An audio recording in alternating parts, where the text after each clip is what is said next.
Assalamualaikum warahmatullahi wabarakatuh. Selamat pagi. Untuk sesi hari ini, kita ada selingan sikit lah di antara sesi daripada Din dengan Cikgu Ida. Okay, kita ada sesi untuk baca puisi.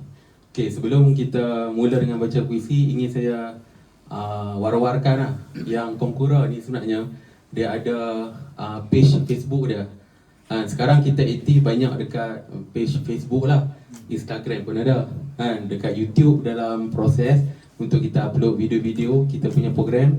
Tapi yang special dia, kita punya page Facebook ni dia ada siaran puisi. Okay, kita dah bermula. Sekarang ni dah yang ke-6 lah rasanya. Dia punya proses, ada ramai jugalah yang tanya saya, tanya AJK macam mana nak hantar karya ke Komkura untuk siaran puisi. Okay, kita menggunakan konsep sayembara. Kita tak terima karya macam tempat lain, contoh macam tukang puisi, Dewan Sastra, macam surat khabar, semuanya anytime saja penulis boleh hantar karya, kemudian editor akan tapis dan siarkan. Tapi kalau untuk Komkura, kita hanya ada tarikh yang kita nak.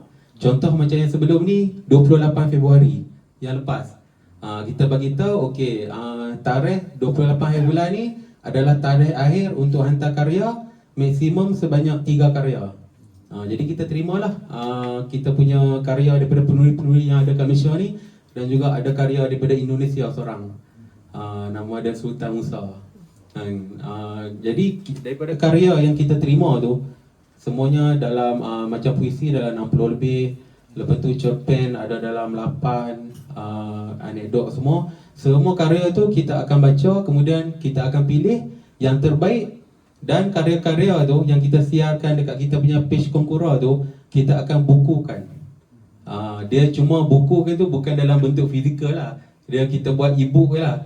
Tapi e-book pun ada EISBN lah. Maksudnya tak cerai lah.